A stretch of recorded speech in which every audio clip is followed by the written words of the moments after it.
Hola María Cristina, es un gusto nuevamente encontrarnos en este espacio y bueno, yo te cedo la palabra como para hacer la introducción de esta conversa que nos dio tanto para seguir creando y para contarle a las personas que nos vayan a escuchar como de dónde viene este antojo por seguir conversando en torno a la endometriosis. Hola Verónica, buenas días, tardes, noches para quien nos vea. Es un gusto, un placer, un privilegio sobre todo compartir este escenario contigo. Sabes que te admiro muchísimo, sigo tu trabajo, eres un referente para muchas y por eso este espacio también no solo es un privilegio, sino que representa el resultado de todo ese trabajo que has consolidado y pues que también he venido acompañando de alguna manera sobre los estudios filosóficos y sociales de la endometriosis. Esta pues charla la preparamos con motivo de la conmemoración del mes sobre la conmemoración de la endometriosis, que fue en marzo. La hicimos para el Instituto de Filosofía de la Universidad de Antioquia, una invitación del Grupo de Investigación Estudios Filosóficos y Sociales sobre el Cuerpo, dirigido por la profesora Liliana Molina y el profesor Andrés Altarriaga. Y estuvimos allí un par de horas, casi 4 horas más o menos sesionando, hablando pedagógicamente e indisciplinariamente sobre la endometriosis y la salud menstrual. Así que bienvenidos, bienvenidas, bienvenidas a este espacio que compila ese primer encuentro en marzo. Muchas gracias, María Cristina. La afectividad es mutua. Yo me siento muy afortunada de poder conversar contigo en torno a este tema, porque también es un tema que creemos en la importancia de pronunciarlo. Yo creo también mucho en tu voz, en tu trabajo, en tu experiencia. Entonces, bueno, la idea es conversar un rato de estas ideas que venimos trabajando, reflexionando, argumentando y que como tú bien lo dijiste ya la compartimos en un espacio mucho más amplio, pero que queremos también hacer extensiva este pensamiento dejándolo grabado. Entonces te cedo la palabra para que empieces como todo este diálogo. Bien, perfecto. Pues me presento para quienes no me conocen en el espacio de Verónica. Soy María Cristina, soy filósofa de la Universidad de Antioquia, activista uterina, soy docente del Departamento de Humanidades de la Universidad Tecnológica de Pereira, donde actualmente imparto una cátedra de feminismos y género y otra de ética de la resistencia, digámoslo como en diferentes programas. Verónica y yo quisimos empezar esta charla haciendo una pregunta clave que quiero que también se la realicen ustedes de una manera un poco más íntima, ahí como en su diálogo interno. ¿Y cuáles son esas palabras que vienen a la mente cuando escuchan endometriosis y dolor menstrual? ¿No? Este ejercicio lo hicimos con el público que asistió en ese día a la charla. Fue muy interesante porque la mayoría hablaban de experiencias supremamente traumáticas y de invisibilización del dolor o normalización del dolor. Eh, y por eso, pues quisimos, después de reflexionar sobre esa pregunta y sobre lo que, digamos, los prejuicios que también aterrizan ante ella, quisimos primero pues hablar de qué era la endometriosis, como de una manera muy general, eh, y pues básicamente se puede definir como una enfermedad crónica, aunque ahorita vamos a revisar esa temporalidad, no estoy muy de acuerdo con esa temporalidad de lo crónico, porque implica que hay una eternización del dolor y no una posible sanación. Pero se dice que es crónica en la biomedicalización del cuerpo por la biomedicina, en este caso la ginecología. Se dice que es crónica pues porque no tiene aún una cura.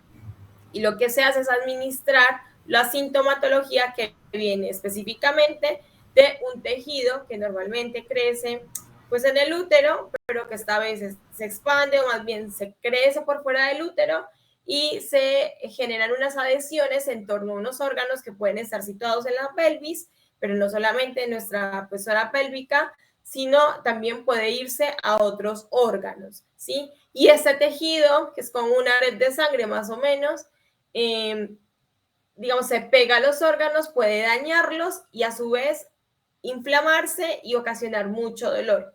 De hecho, hay dos momentos críticos para las pacientes con endometriosis y es la ovulación, que suele ser un poco más dolorosa de lo, pues, digamos, como de lo que puede decir una mujer sin endometriosis, y por otra parte, pues el ciclo menstrual, que es cuando hay una mayor agudización de dolor. Dolor que puede ser experimentado como una especie de quemón, como una especie de ardor, ¿sí?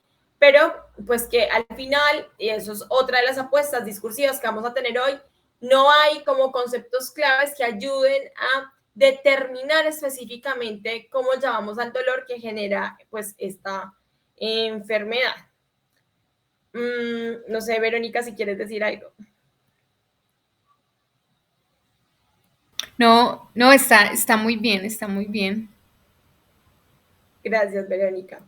Bueno, se dice que nosotros en ese momento traíamos estas imágenes a colación porque no es que estemos de acuerdo, por lo menos yo no estoy nada de acuerdo con esas, digamos, caracterización de la enfermedad, de sus causas y los síntomas, pero quiero que miremos cómo esta diapositiva ya genera un prejuicio de género en tanto a las mujeres, porque como se dice, no hay causas científicas comprobadas de qué ocasiona la endometriosis, pero pues estos son juicios sexistas y son muy comunes, que se digan que las mujeres que tenemos endometriosis, pues la tenemos por no tener hijos, porque tenemos periodos menstruales de más de 7 días, porque hay ciclos menstruales cortos, porque hay familiares con endometriosis, ¿no?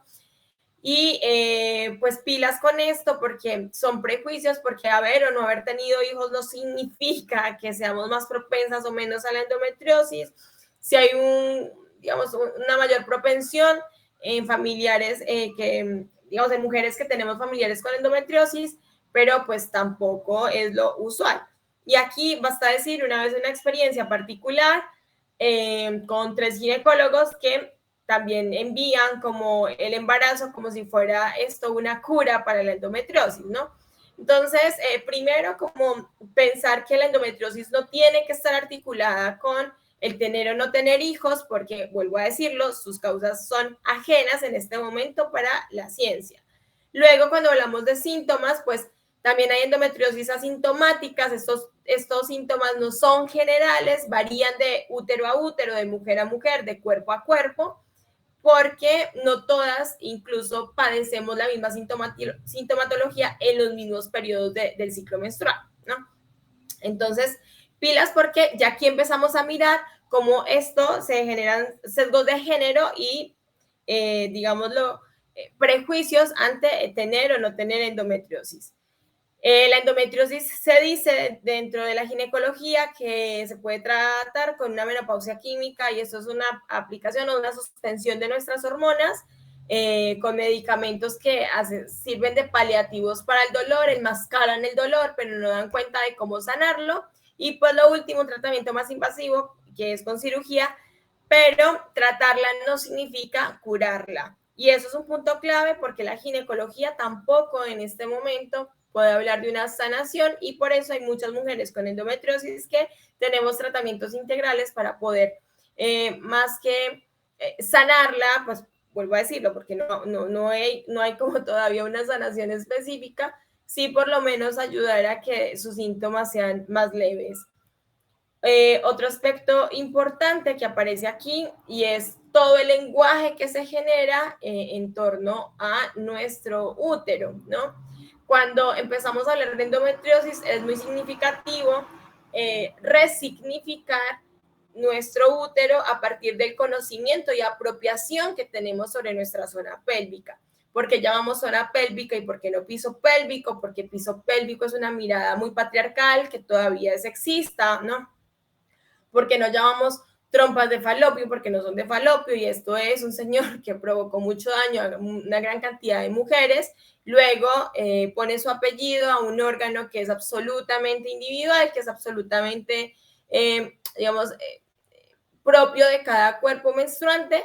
Y por otra parte, pues la resignificación de esto aquí, Verónica siempre lo hace, más que como trompa de falopio, pues que no, porque no es de ese señor, sino son nuestras y son de nuestro útero, entonces son trompas uterinas, endometrio, útero, cuello uterino, ovarios, son como las partes más generales para tener en cuenta a lo largo de esta sesión, porque aquí viene una de las tesis más significativas que manejamos, y es que el útero es un órgano social, dado que genera unas relaciones que son económicas, políticas, médicas y filosóficas. Cuando nos referimos a que el útero es un órgano social, nos estamos refiriendo a ese marco de relación, pero que esas relaciones sin este órgano pues no existirían. Por ejemplo, Penélope Deutscher, en Crítica de la Razón Reproductiva, dice que el útero ha sido una maquila de producción de cuerpos para el capital y cuerpos para el trabajo.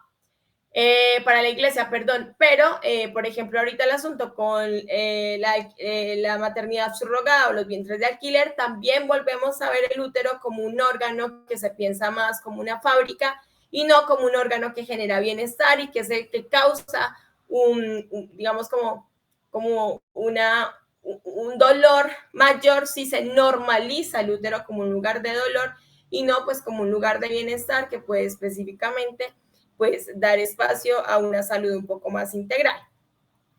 Esto es más o menos cómo se puede ver pues nuestro órgano, nuestro útero completo, cuando tenemos pues endometriosis que se empieza a deformar. A mí me gusta mucho el concepto del útero desviado porque nos da también claridades para decir no todos los úteros son iguales y menos todos los úteros que tenemos endometriosis, ¿no? En mi caso, por ejemplo, el ovario derecho está detrás del útero y esto pues genera unas características muy específicas, pues que, digamos, se salen de esa mirada hegemónica de un útero bello, grande, etcétera, y genera entonces unas apropiaciones un poco más íntimas sobre nuestro útero. Por eso la importancia de conocer, de tocar, de apropiarnos y de reconocer nuestro útero como un órgano, pues que exploramos también en la medida en la que tenemos experiencia de él.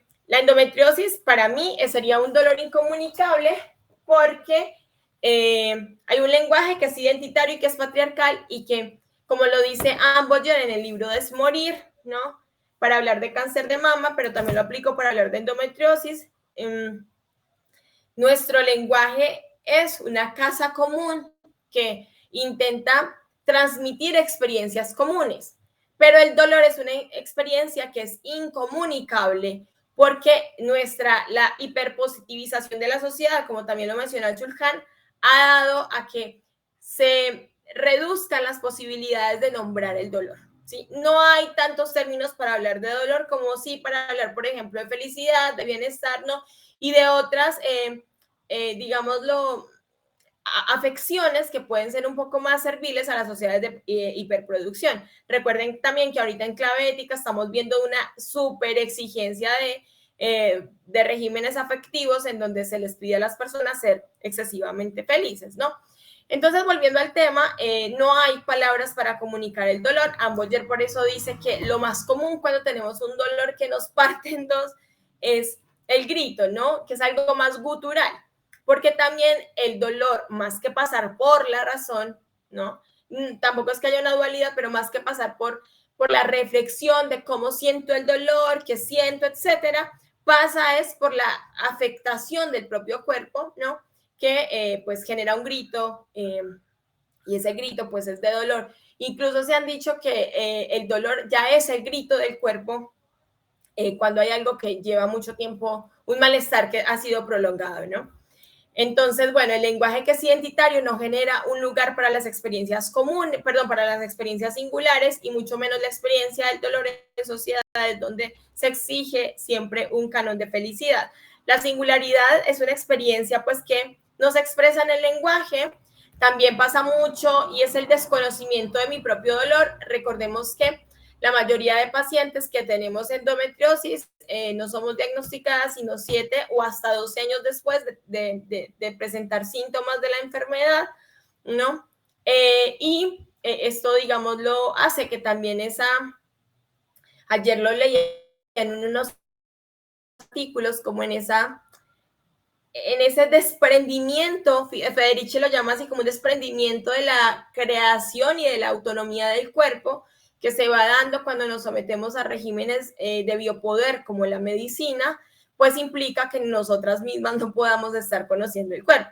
Es decir, es muy particular que cuando tienes un dolor vas donde un médico a que te explique por qué tienes el dolor y muy pocas herramientas hay a nivel social para que tú puedas entender cuál es el origen de tu propio dolor sin que necesariamente tengamos que acudir solo a un especialista, ¿no?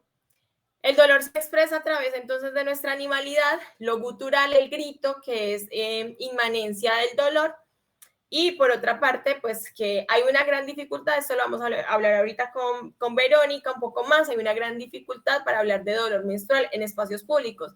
¿Por qué hablamos del dolor menstrual? Porque el dolor menstrual es un síntoma de una posible endometriosis, ¿sí?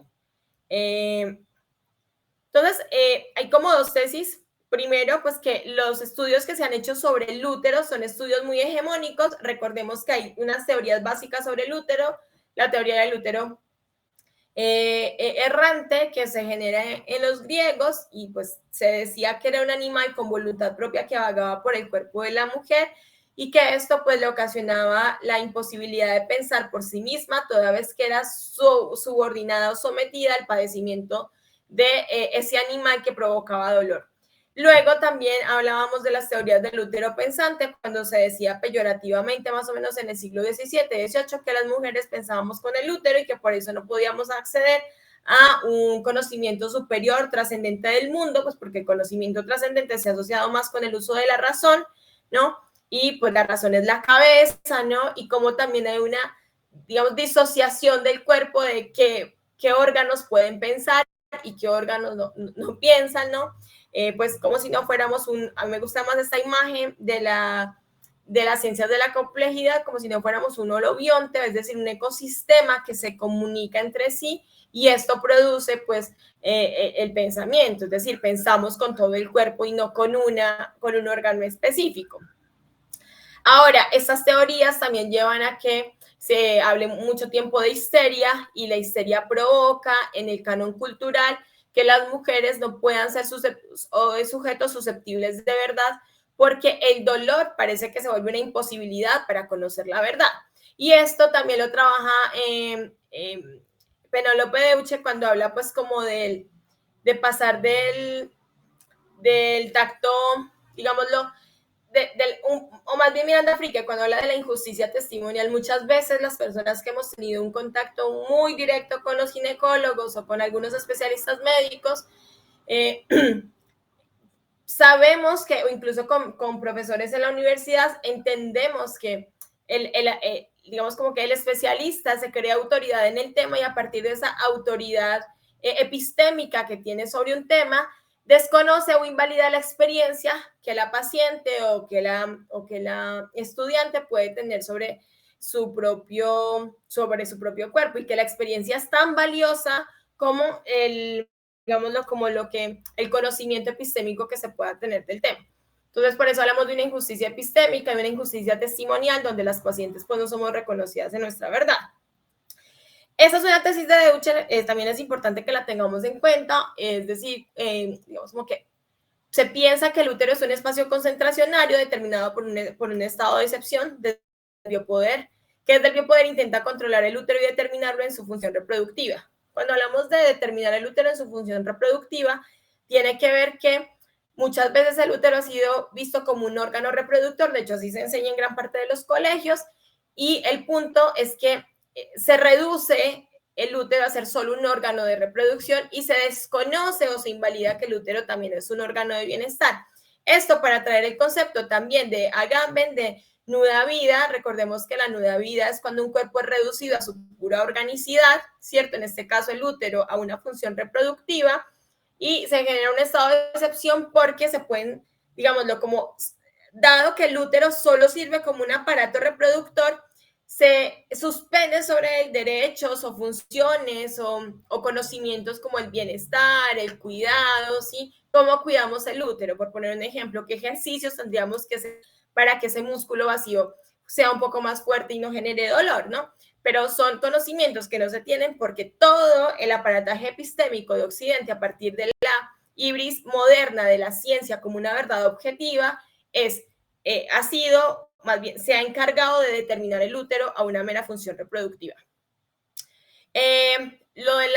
Aquí un poco lo de la invisibilización del dolor uterino, ¿por qué no se visibiliza el dolor uterino? ¿Por qué se normaliza? Porque las mujeres sufren de menstruaciones y luego dolorosas y luego se dice que se tomen una pastilla y ya, es porque se ha normalizado el dolor y se ha invisibilizado la perspectiva de la paciente, el testimonio de la paciente, el testimonio de la mujer sobre su propio pues cuerpo. María Miss tiene esta tesis que es bastante interesante. Estoy haciendo un recuento muy rápido como para generar pues el tiempo para ustedes y pues para que sigamos hablando con Verónica. Ella también presente su voz en este espacio, pero hay como unas tesis últimas como por aclarar. María Miss dice que hay que levantarse contra las instituciones más poderosas, las protectoras del patriarcado, el patriarcado como un sistema de dominio que somete a unos cuerpos, digamos, a experiencias de dolor intensas, como es el cuerpo uterino, mientras que genera privilegios, también acosa otro tipo de violencias un poco más afectivas, como los cuerpos prostáticos, ¿no? Hay que plantear resistencias ante la biopolitización de la reproducción y los cuerpos reproductivos y la ginecología en su imperativa función social. Yo no es que esté en contra de la ginecología ni en contra de los ginecólogos, pero sí estoy en contra de que la ginecología vea en el solamente una función social y es decir, una función reproductiva, ¿sí? Por eso hablamos de resistencias interseccionales y de coloniales, por supuesto, que están más como llevando el útero como un lugar de bienestar y que puede generar bienestar y no solo un órgano que puede ser pues un escenario de reproducción. Estas últimas tesis, ya como para cerrar, a las mujeres no solo nos matan por ser mujeres, también nos dejan morir de dolor por ser mujeres. Pues, los pacientes con endo sabemos que ir a un ginecólogo, a unas urgencias, implica muchas veces pues que no se puede hacer nada porque no hay respuestas. En pleno siglo XXI están hablando de creación de úteros artificiales, pero no hay respuestas para el dolor uterino y las respuestas que hay pues implican también un privilegio de clase porque una mujer pues como una etapa de vulnerabilidad económica muy brutal, pues no se puede pagar un estudio que está entre 420 pesos o 240 pesos como un mapeo, ¿no? No se puede comprar unas pastillas para disminuir el dolor, no puede comprarse una bolsa de agua para ponérsela cuando tiene cuando el dolor es muy agudo, ¿no? Entonces también se vuelven como enfermedades de clase y a mí me gustaría entender que hay cifras que hablan de que 2 de cada 10 mujeres pueden tener endometriosis, pero yo creo que esas cifras son bastante también sesgadas porque no todas las personas con útero podemos acceder a ese tipo de exámenes, ¿no? Luego, esto de la condena, de que nos intentan condenar a una vida precaria que normaliza el dolor en las sociedades patriarcales, porque también hay ausencia de pedagogía menstrual, donde pues se nos habla específicamente que la menstruación no tiene que doler. Y por otra parte hay una medicina que todavía está misógina, que todavía es androcéntrica, heteronormada y que no hace esfuerzos y estudios para sanar los cuerpos de las mujeres o de los cuerpos uterinos enfermos, de todas las personas menstruantes, porque no ven la necesidad de pensarnos la medicina a partir de unos estudios de género, que es lo que se está pidiendo pues ahorita con filósofas como Deucher. Y por último, hablar de que a mí me parece que la endometriosis tiene una potencia bastante significativa y es que presenta un desequilibrio en la historia del mundo de las mujeres, un desequilibrio porque no se le ha dado voz al dolor de las mujeres en la voz de las mujeres que padecen ese dolor o de los cuerpos uterinos que padecen el dolor. Hablar de la historia de la endometriosis casi que es hablar de la historia de los estudios sobre la endometriosis que han hecho hombres cis, blancos, heteronormados y muy poco el testimonio de las mujeres que padecemos pues digamos, este malestar. Le doy la palabra ahorita a Verónica para que siga con la presentación. María Cristina, muchas gracias. Siempre escucharte es muy importante, es muy ameno. Ahorita cuando estabas hablando, yo pensaba en unos porcentajes que yo tengo acá cerquita, que había consultado, de pronto están un poco desactualizados porque cada vez son más personas, pero se dicen que 176 millones de personas viven con endometriosis. Pero entonces siempre cabe la sospecha porque, por ejemplo, acá en Colombia se dice que 3,5 millones han sido diagnosticadas, pero 5 millones no tienen diagnóstico, y también ahí con el tema de la precariedad tendríamos que preguntarnos cuántas o cuántos corporalidades menstruantes mueren por otra causa y el origen fue una endometriosis. Entonces se nos vienen, digamos, como muchas preguntas en torno a que las cifras realmente parten de una idea que no es, digamos, como la totalidad. A mí me parece que hay unas violencias demasiado fuertes y me gustó mucho cómo las ibas ubicando en tu propio cuerpo, cómo las ibas situando, y siento como para ir dando entrada a las resistencias que yo menciono para poder visibilizar más la endometriosis, el dolor menstrual. Mencionar que las violencias son muchas y por eso tenemos que hacer resistencia, porque cuando se le diagnostica a una persona endometriosis, en ningún momento le explican qué va a pasar, por ejemplo, si se le ofrece un tratamiento hormonal. O sea, muchas veces se hacen menopausias inducidas, o simplemente se entrega un diagnóstico sin responsabilidad, diciendo que es crónico, poniendo también el ojo a cuando decimos crónico, de qué estamos hablando, ¿cierto? O sea, no es benigna, pero crónico también genera un esquema muy fuerte a nivel yo diría psicoemocional, y también agregaría espiritual, como donde, bueno, ya no busque más sentido, o sea, va a padecer esto en vez de generarlo como una posibilidad. Lógicamente esta palabra en un asunto biopolítico tiene mucha fuerza y por eso ha ayudado a que hablemos hoy de ley de endometriosis, pero sí vale la pena poner, digamos, como esa crítica a la manera en que nombramos las condiciones. A mí me gusta incluso más mencionarlo desde allí. Yo también quisiera mencionar como que el asunto histórico de lo que se llamó dolor pélvico para los médicos hipocráticos realmente fue un asunto muy antiguo, y es muy triste que también por el mismo sistema patriarcal, la misma medicina androcéntrica, capitalista, hubiéramos perdido tantos años de poder haber tenido un avance y un estudio en temas de salud menstrual. Inclusive en 1921 es que se menciona por primera vez la endometriosis.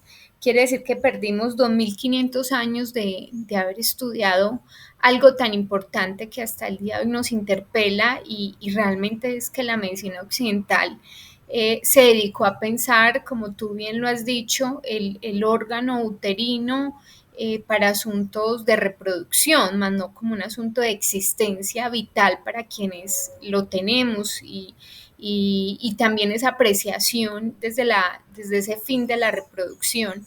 Entonces hay todo un asunto mercantilista que hace que tengamos que generar unas resistencias cuando hablamos de estos temas. Y cuando yo hablo de resistir, ¿a qué me refiero? Es qué vamos a hacer para poder visibilizar. Entonces, con María Cristina yo he tenido muchas conversas, y entre ellas yo le mencionaba, es importante hablar de una educación menstrual. Estamos acá proyectando el libro que fue publicado 2022 de Carolina Ramírez, y me gusta mucho en ese fragmento que ella dice: la educación menstrual va más allá de explicar aspectos biológicos o insumos para la gestión del sangrado. Se propone principalmente desentrañar las narrativas ancladas en la psique colectiva que favorece la enfermedad, el padecimiento y el malestar. Y es precisamente por, digamos que una de las razones por las que yo veo muy valioso que podamos acudir a ese primer camino de resistencia, no porque sea el único, porque tenga que ser el primero, sino que acá lo mencionamos en este orden de la educación menstrual, porque ayuda a deconstruir, como muy bien ahorita lo está diciendo María Cristina, cosas que nos enseñaron de antaño que pensábamos que estaba bien, como que nuestros órganos estuvieran colonizados por nombres masculinos y máxime digamos como el asunto histórico o el génesis que tienen esos nombres que fueron un asunto completamente de esclavitud y digamos de injusticia con cuerpos afros y también con cuerpos que también sabían de instrumentalización quirúrgica, o sea, ayudaban también a estos médicos de bata blancos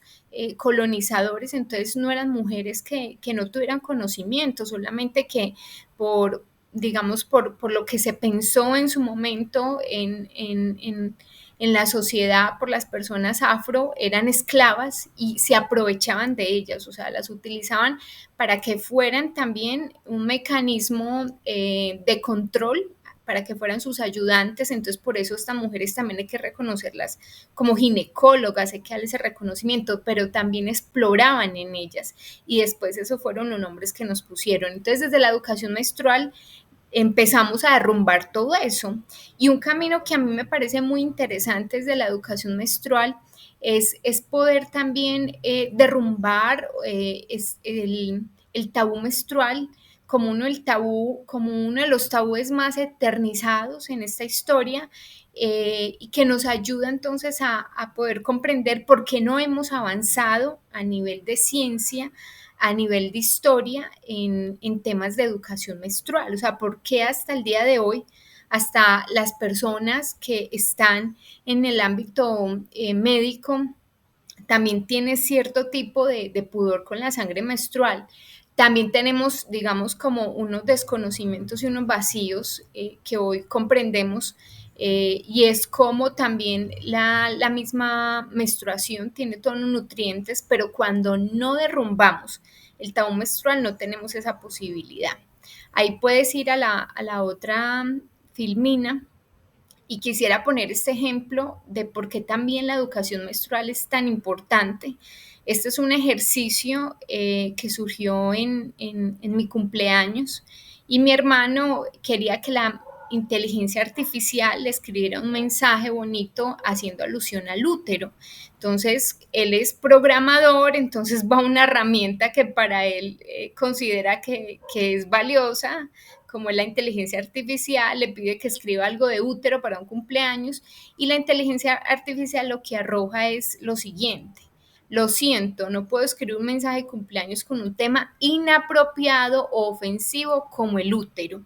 La celebración de un cumpleaños debe ser un momento agradable y positivo para todas las personas involucradas. Él sigue insistiendo y todo el tiempo la inteligencia artificial le dice que no insista, que es un tema del que no se debe de hablar socialmente. Entonces, cuando no ponemos nombre, por eso es tan, digamos que la respuesta de no dar nombre a algo es la invisibilización. Entonces, si no se habla de un órgano, incluso si no comprendemos que habitamos con el útero, es difícil saber y darle nombre, también lo decías ahorita, al dolor que puede sentir el útero o todos los órganos implicados cuando hay un dolor menstrual o cuando ya hay una sintomatología de endometriosis.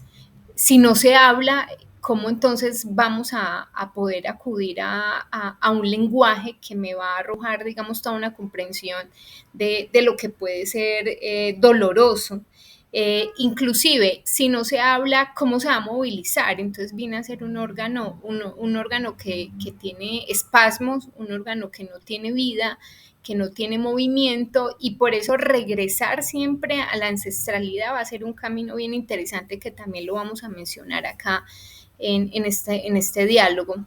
Ahí puedes entonces pasar a la otra.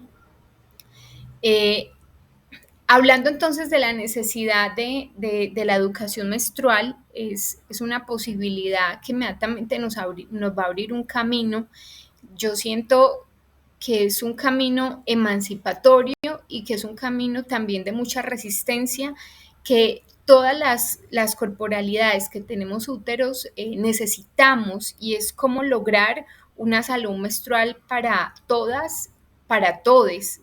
Y cuando hablamos de salud menstrual es que realmente el sistema no tenga por qué, digamos, sospechar de que un dolor menstrual tiene que ver con un asunto psiquiátrico, o que un dolor menstrual es un asunto imaginario, o que tengan que cuestionar que una persona haga alusión a que siente dolor o que tiene vómito cuando tiene la menstruación. Este asunto se vuelve un poco más complejo cuando vamos al dolor menstrual desde un punto interseccional, es decir, cómo comprender que la raza, la clase y el género agudiza muchísimo más esta situación de que no hay realmente una respuesta afirmativa a considerar que la menstruación es un signo, es el quinto signo vital de quienes somos menstruantes, y esto se vuelve mucho más agudo para los países que tienen un sistema empobrecido, para nuestro propio país, para los diferentes países de América Latina, o en este caso como el ejemplo que yo traigo acá de este documental de la India. Y quiero traer este ejemplo porque, hablando de salud menstrual y los proyectos de ley que necesitamos que avalen, digamos, como toda esta eh, digamos, esta necesidad que estamos todo el tiempo acá invocando María Cristina y yo, de cómo se ha invisibilizado nuestro propio dolor o nuestro cuerpo o lo que sentimos pensando que es un asunto imaginario. Y quiero engrandecerlo y ponerlo un poco más complejo en el contexto de estas mujeres de la India, invitando que también se vean este documental. Y me parece que es importante hacerlo porque hay un tema que no se ha investigado, y que creo que no se ha investigado porque no va a generar recursos para las industrias, y es pensar que la endometriosis, el dolor pélvico y muchas enfermedades que tienen que ver con los cuerpos feminizados hacen alusión a un contexto socioambiental. Es decir, digamos, hay unos factores que hacen que quienes menstruamos tengamos una salud menstrual, pero hay unos factores que se escapan a toda comprensión o a esa posibilidad de poder decir voy a cambiar esto para mejorar. Uno de ellos es el factor socioambiental. Entonces ahí lo puedes pasar. ¿Y qué sucede con este caso de estas esterectomías forzosas en la India?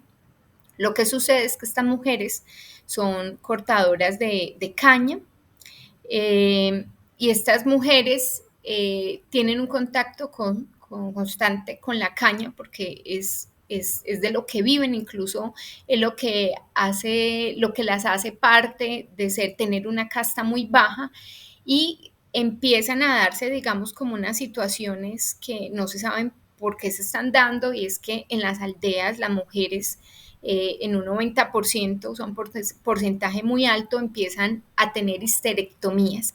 Y también quiero que prestemos atención a esta palabra, que me gustó mucho también como el nombramiento que ahorita María Cristina le daba, en tener cuidado en la manera en que mencionamos las cosas, ¿cierto? En que pronunciamos la condición que tenemos. Entonces, cuando hablamos de histerectomía, la misma palabra está haciendo referencia a quitar la histeria. Entonces es pensar, todas estas mujeres tienen un dolor crónico y es porque son histéricas, entonces vamos a quitarle el útero y ya dejan de dolerle las piernas, todas las articulaciones, de darle dolor de cabeza. Lo cierto es que después de que les quitaban el útero, el dolor agudizaba mucho más. En el documental se puede avanzar mucho más, y van a ver que el problema real era la contaminación de metal pesado que tiene la caña, que a su vez la tiene el río. Entonces, el problema no es el río, ni la caña, ni mucho menos la mujer.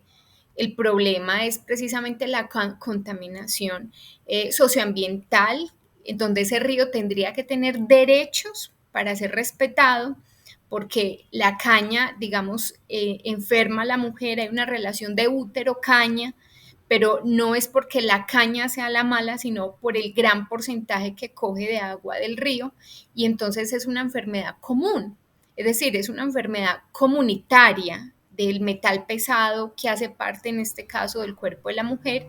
Esto no es una investigación, digamos, desactualizada, es una investigación reciente, y esto nos genera, digamos, como una comprensión en el sistema, cómo trabaja, cómo es un sistema que no se pregunta por los cuerpos feminizados, ni mucho menos por el río y menos por la caña. Entonces la invitación y otro de los puntos que me parece importante para generar esa resistencia es cómo estamos habitando nuestro cuerpo. Entonces el cuestionamiento es de las mujeres de la India, pero porque a todas nos están quitando los úteros y para acabar de ajustarnos lo quitan, y el sistema es que nos empobrecemos más porque tenemos que pagarle al médico y a la vez tenemos que pagarle al patrón y terminamos trabajando en algo que nos sigue enfermando. Entonces es un sistema enfermo, es un sistema donde no hay una posibilidad de poder habitar este cuerpo. Hablo acá del cuerpo territorio, haciendo alusión al feminismo comunitario, y también me parece interesante hacer alusión al feminismo comunitario en cuanto que si enfermamos juntas, tendremos que sanar juntas, y como esa invitación de la resistencia, no normalizar el dolor, porque cuando lo normalizamos no se atiende, no se asiste, no se cuestiona. Hay que cuestionar si hay dolor. Hay que cuestionar porque eso es lo que invita a poder investigar, eso es lo que invita a que las menstruaciones realmente sean menstruaciones cada vez más saludables. Los dolores menstruales no tendrían por qué ser desgarradores, pero nunca nadie nos dijo eso. Entonces las menstruaciones incapacitantes pasaron como si fueran asuntos comunes, ¿cierto? Entonces ese habitar nuestro cuerpo, ahí lo puedes pasar a la otra filmina, nos ayuda mucho a ser conscientes de esa no normalización del dolor. Me gusta mucho acá cuando esta escritora nos dice que cuando la urgencia de la sociedad es responder a la impotencia masculina y todas las energías se concentran allí, pues queda muy poco lugar para un tratamiento de la endometriosis. Y que por largo tiempo fue tomada como una enfermedad imaginaria. Entonces, acá estamos hablando realmente es de una violencia de género. Eso es lo que sucede con la endometriosis. Acá yo quisiera como dejar esa invitación de cómo estamos habitando el cuerpo, de cómo también pensar en que cuando aludimos a enfermedades estamos dejando colonizar nuestra propia experiencia corporal. Y me gusta mucho en esa posibilidad de mencionar la endometriosis como una condición, en también pensar en cómo descolonizar la propia enfermedad. Acá quiero hacer alusión al pueblo mapuche. Cuando habla de esa posibilidad de enfermedad, dice: la ley natural quiere que el cuerpo, la mente y el espíritu estén unidos, y pensamientos, palabra y acción, para que el proceso de cura funcione. O sea, como si pensamos en otras categorías, puede ser más fácil abrazar una condición que todo el tiempo ha sido eh, puesta en un lugar que no es, y es en el lugar de la imaginación. O sea, no es un dolor imaginario, es un dolor real. Pero cómo yo empiezo a relacionarme de una forma diferente, como decía ahorita María Cristina, porque hay unas opciones también de llevarlo de una forma mucho más amigable con nuestro cuerpo territorio, como son los tratamientos integrativos, las posibilidades que generan ante una ginecología occidental, que si bien hay muchas personas que están deconstruyendo también todo esto que acabamos de mencionar acá, de esa medicina hegemónica, donde hay un estándar para estudiar los cuerpos feminizados y es el cuerpo masculino, donde no funciona porque eso ha generado unas estandarizaciones que antes han interrumpido en poder descubrir mucho más, como la menstruación como un quinto signo vital. Entonces, descolonizar el cuerpo nos genera una posibilidad grande y también unos retos en sanar juntas, en tener posibilidad de un sistema comunitario de salud juntas, en generar juntanza para poder responder con resistencia ante tanta violencia estructural como la que hemos mencionado acá. Bueno, yo quisiera dejar hasta acá y me gustaría, o no sé, me gustaría acá, sí, que pasáramos como a un punto que lo conversamos María Cristina y yo, que nos parece también importante exponerlo, y es hacer, digamos, como memoria a lo que fue el colectivo del Río de Combaji, que fueron feministas negras, de poner lo personal es político, y es exponer unas preguntas que den también como una luz eh, argumentativo desde la experiencia en por qué nosotras trabajamos este tema. Entonces, nos vamos a hacer unas preguntas que posibilitan también un cierre a todo esto que estamos conversando y también una resistencia para cuidar el útero, como lo que María Cristina y yo traemos.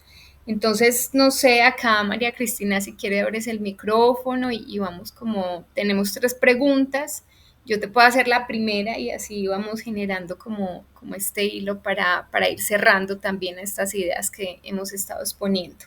Y la primera pregunta que yo tengo para ti es cómo, eh, es decir, yo sé que ya nos has contado y has expuesto también allí la experiencia, que es algo tan vital para exponer cualquier tema y sobre todo este tema que no es cualquiera, que es un asunto que transversaliza nuestras corporalidades.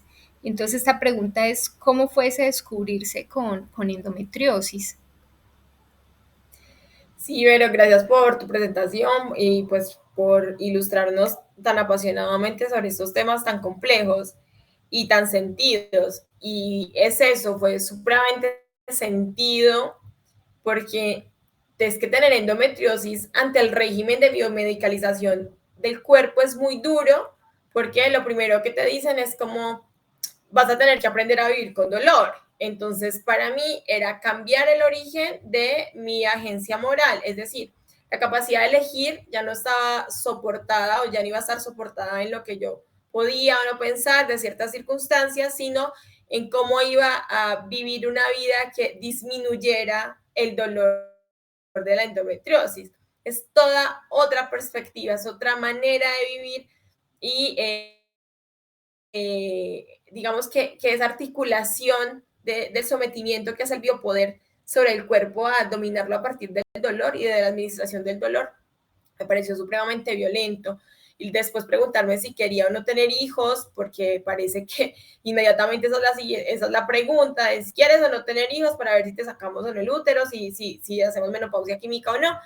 Y para mí fue supremamente complejo porque pues yo no sabía nada de educación menstrual, no sabía nada de endometriosis, hasta mis 30 años eso, para mí era un tema desconocido.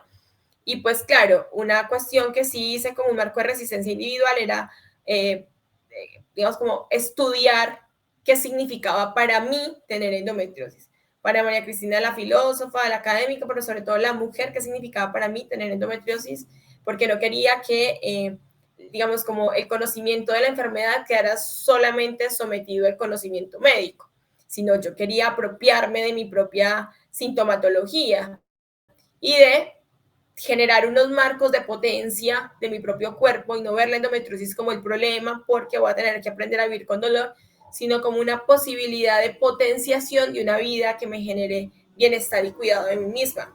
Y ahí es donde estoy.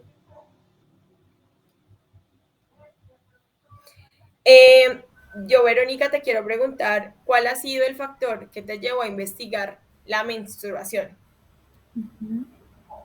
Esa pregunta es muy bonita porque yo pienso la menstruación desde que tenía 10 años, lógicamente no como con la intensidad que lo hago ahora como investigadora del dolor menstrual. Y también me voy como ya para ir generando este hilo de cierre, también voy contando como que me transversaliza, qué es lo que hago, que ahora no lo mencioné. Y me pregunto desde los 10 años porque eran menstruaciones muy dolorosas para una niña y luego para una adolescente y luego para una mujer que empieza en el mundo laboral. Y recuerdo que mi primer trabajo casi lo pierdo por ir a urgencias a que me pusieran un medicamento para el dolor. Entonces, el encontrarme con el tratamiento hormonal me cuestionó mucho, o sea, me hizo enojar en que todo el tiempo me hablaran de laparoscopias, me tuvieran consentimiento informado, yo no comprendía nada. Y empecé a buscar otras alternativas que me llevaran a entender por qué cada mes tenía que estar con dolores. Ahorita lo mencionaba la palabra desgarradores. Entonces, a mí me lleva a pensar este tema, el tener que frenar mi vida cada mes. Luego comprendo que tengo mucha prostaglandina y ahí va la reflexión y desde allí hago todo un cambio en mi vida y eso fue clave para mí. Después dije, pues bueno, si funciona para mí, puede funcionar para muchas. Empecé a formarme como terapeuta menstrual y empecé también con una insistencia grande en que este tema tenía que estar en el campo académico, porque las universidades, así como todas las instituciones, no son lugares seguros para menstruar. Ni siquiera se han pensado en la posibilidad de generar bienestar para los cuerpos menstruantes. Y empecé con insistencia en la bioética, tengo maestría en bioética y todo se fue uniendo. Yo siempre hacía bioética desde las enfermedades de género, explícitamente los cuerpos feminizados, y ya la menstruación empezó a coger un grueso en mi investigación. El asunto, veía que el asunto socioeconómico, sociopolítico, todo era injusto para quienes menstruamos, sobre todo si menstruamos con dolor. Y esa emancipación de mi propia vida me llevó a tener esta inclinación en este momento a acompañar personas para el dolor menstrual desde la terapia, en dar cursos, en transversalizar todo esto en este momento en un estudio que estoy haciendo de doctorado donde mi pregunta es el dolor menstrual.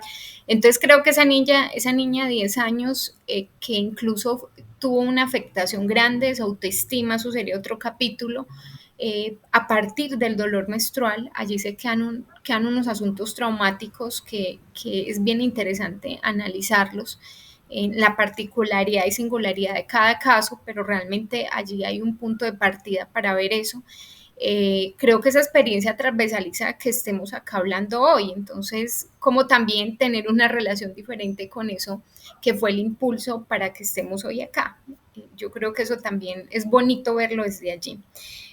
Bueno, yo acá tengo otra pregunta que me parece muy importante desde lo que nos has venido contando, porque yo creo que precisamente hacer esto experiencia es lo que nos posibilita pues que la pregunta tenga mucho más valor ético y creo que eso también nos ayuda a hacer una invitación a lo que yo mencionaba ahorita, en no esa invisibilización que se tiene del dolor menstrual.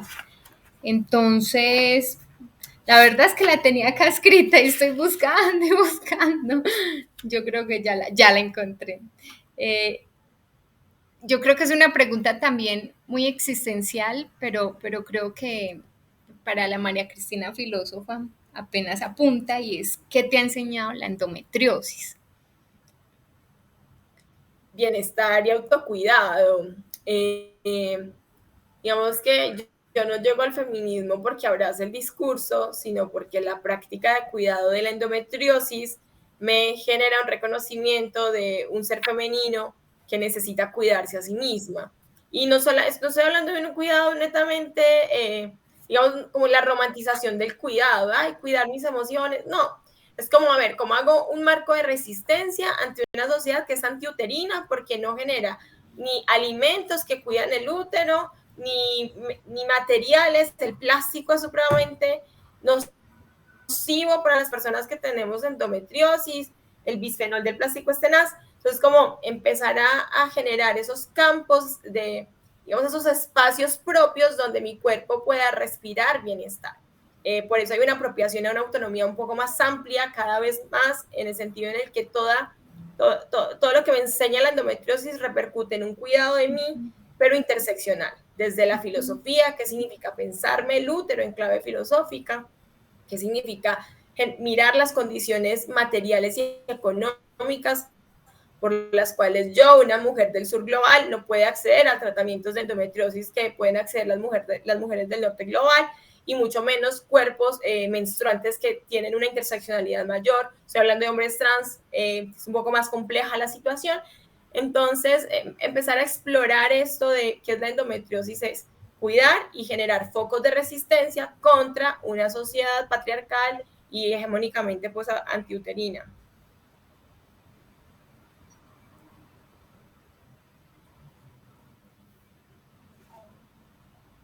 Y un poco también en este sentido, preguntarle a Verónica, la terapeuta, ¿cómo recibes a las personas que viven con endometriosis? ¿Cómo haces para acompañar? Porque es una situación muy compleja, tú misma lo decías, esto es integral. ¿Cómo acompañas a personas que tienen endometriosis? Y también si tienes alguna recomendación de cómo acompañar. Yo pienso que a nadie han educado en dar noticias con condiciones y creería yo que no estoy quitando la responsabilidad al personal de salud, pero es un asunto como que no hay espacios seguros ni siquiera en la propia familia o en la propia sociedad para hablar de cosas vitales sin pensar que es el fin del mundo, o sea, el sistema de salud, lo que tú dijiste ahora, María Cristina, dice, es una enfermedad crónica, es una enfermedad incurable, piensa entonces si quiere tener hijos y la solución es la histerectomía, o sea, es una violencia tras otra, tras otra. Entonces yo pienso que lo que me ha generado poder abrazar estas historias es primero escuchar qué es lo que, pues escuchar la persona, escuchar la historia sin tener que frenar a la persona, porque el mismo sistema también en cuanto al tiempo de un asunto terapéutico es limitado, entonces como escuchar y tú qué entiendes por endometriosis. Por lo general ya han ido donde otras personas, yo he tenido unos casos que no han querido que lo primero sea el ginecólogo, sino que me buscan y claro, llegan allá y ya el corazón no les palpita, o sea, cómo generar esa red de apoyo, por eso ahorita decía, si hemos enfermado juntas por lo misma la contaminación que tiene la tierra, entonces también como eso también nos afecta, tendremos que sanar juntas, esa es la posibilidad.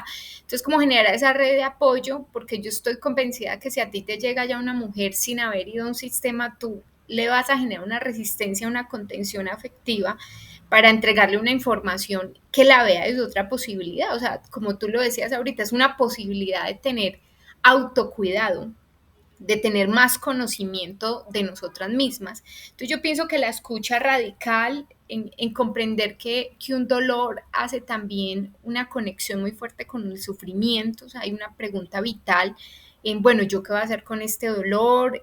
Los tratamientos, ¿qué costo tienen? Por lo que ya hablamos de que es un asunto, incluso se le ha nombrado enfermedad de clase, que me parece terrible mencionarla así, pero claro, es que quien ni siquiera, si no hay ley de endometriosis, con el POS se logra algo. Entonces, que sería el sistema de salud para acá, para Colombia. Me parece interesante ese asunto de que esa escucha radical pueda hacer sentir a la persona en un lugar seguro para siempre llegar a transitar las emociones y a transitar lo que va abrazando desde la endometriosis. Y si vemos la endometriosis como esa posibilidad de tener una vida más introspectiva, más de cuidado, pero también más de disfrute, o sea, como pensar también en que no es decir, ya no puedo ser, sino que soy, ¿cierto? Soy desde unas particularidades que me generan, digamos, una resistencia y una criticidad también hasta ese mismo sistema. Entonces yo creo que Verónica, como como desde la terapeuta, creo que el primer gesto es la escucha radical y también me gusta mucho pensar en que los encuentros son de ternura, o sea, que hay un contenido lógicamente para poder armar a la persona de argumentos de lo que está sucediendo, porque ya llegamos, digamos, a un punto donde no necesitamos que el conocimiento de esa episteme lo tengan ciertas personas que ni siquiera nos lo comparten, sino que lo generan, lo devuelven de una forma cada vez más compleja, sino que necesitamos un lenguaje que sea cercano, un lenguaje descolonizado, y creo que la afectividad y la ternura también ayuda mucho. Yo acudo realmente a esas acciones porque me parecen profundamente poderosas para cualquier mujer, inclusive de cualquier estrato. O sea, acá no estamos hablando que para la que tiene dinero, para la que no, y creo que eso también nos lleva a este punto de cierre que María Cristina y yo lo hablábamos y sentimos, digamos, tanto eco las dos en la manera en que miramos el tema de la endometriosis y el dolor menstrual, y es, bueno, ¿cómo resistimos? Entonces, esas resistencias, yo quiero hacerle esa pregunta a ella y ella nos va a presentar una persona bien importante, que generó muchas resistencias para el cuidado del útero, y después yo también le voy a hablar a ustedes de una comunidad que para mí también es muy valiosa. Sí, para mí esas resistencias de autocuidado integral también parten por el reconocimiento de la partería, ¿no?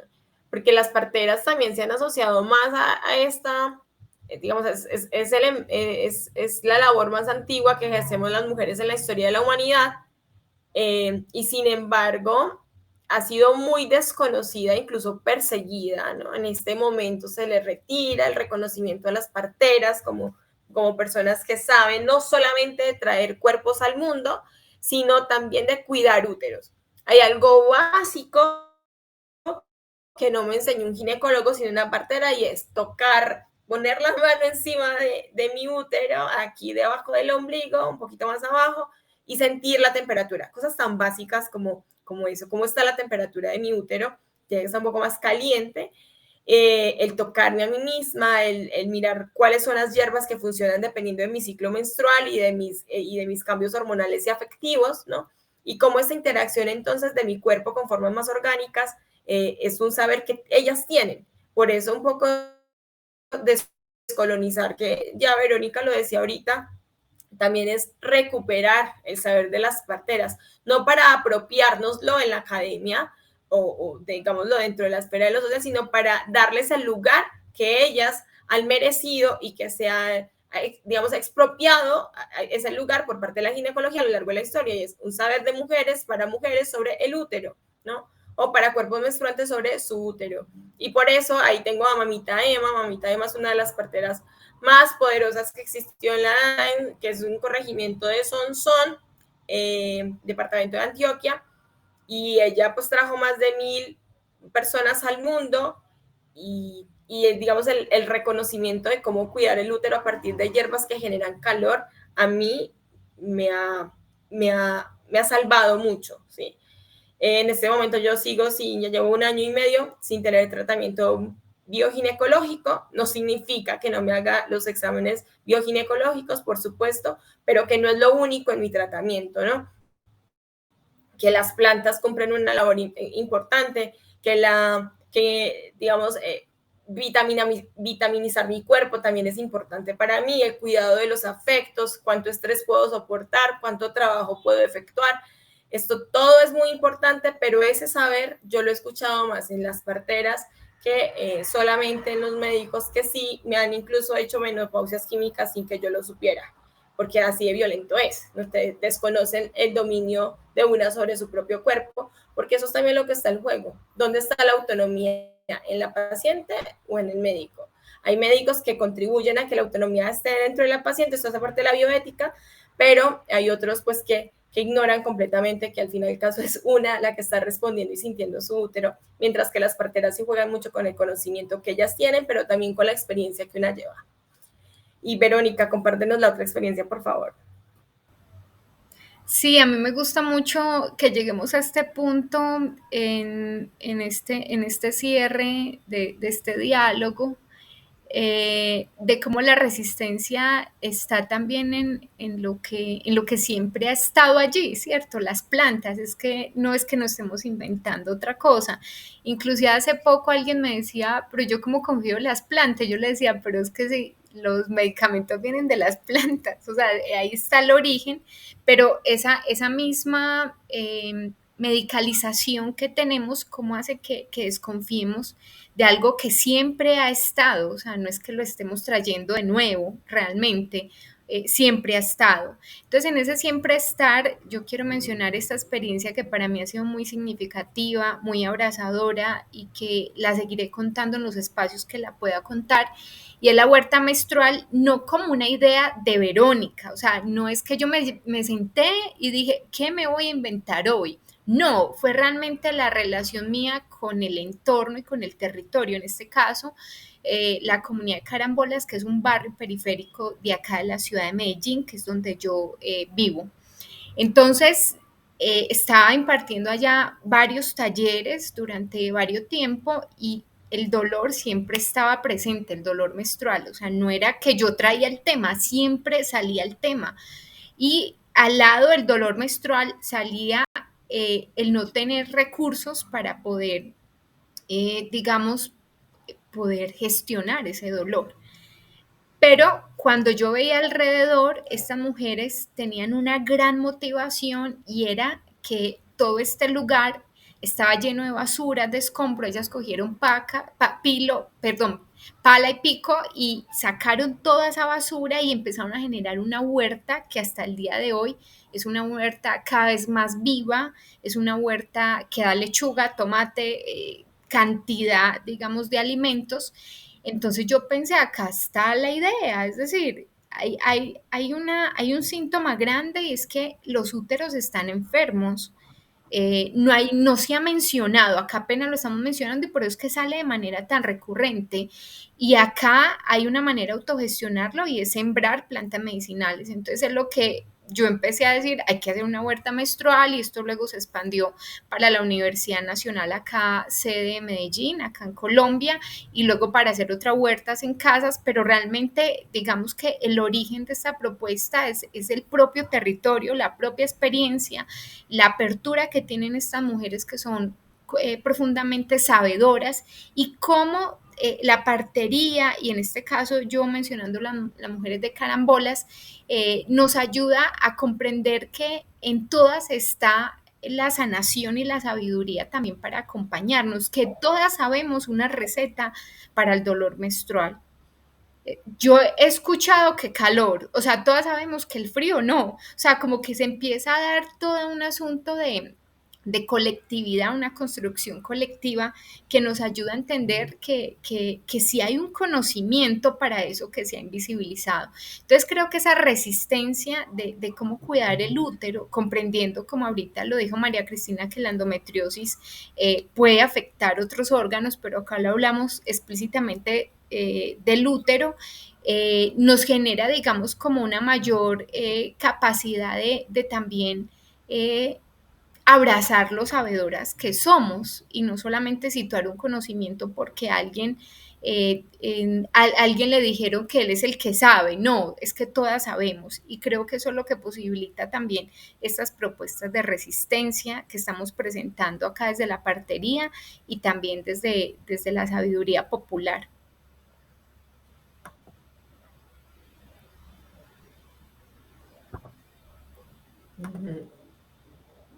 Listo, Verónica, muchas gracias. Gracias por este espacio, gracias por todo este conocimiento. Esperamos que les haya interesado. Esto es un primer acercamiento. Por supuesto, Verónica y yo queremos seguir trabajando juntas. Les agradecemos a todos ustedes por estar tan pendientes. Vero, no sé si quieres decir algo para cerrar. Sí, agradecerte mucho. Siempre creo que es una sintonía muy bonita y que creo que esa sintonía es lo que socialmente nos habían negado, o sea, unirnos a hablar de estos temas. Entonces me parece a mí muy valioso que lo hagamos en diferentes formatos, o sea, lo hicimos en un taller laboratorio 4 horas y ya lo estamos haciendo acá de manera virtual, pues porque varias personas nos lo habían pedido, porque sentimos que es un material pedagógico y bueno, qué interesante que llegue a personas que ni siquiera nos interesen, no, pues no vamos a saber a qué personas puede llegar, pero también como dejar acá la consigna de que es un tema que está en investigación, que es un tema que sentimos vital para nuestras vidas y que bueno, seguimos haciendo redes, seguimos generando cada vez luces para llevarlo a la academia, para llevarlo al saber popular, que es uno de los saberes que a mí más me enamora, y muy agradecida contigo, Cris. Gracias a ti, Verón. Gracias por estos espacios y por toda tu maestría. Te quiero muchísimo, te admiro más y gracias a todas las personas que se conectaron. Que estén muy bien. Chao, chao.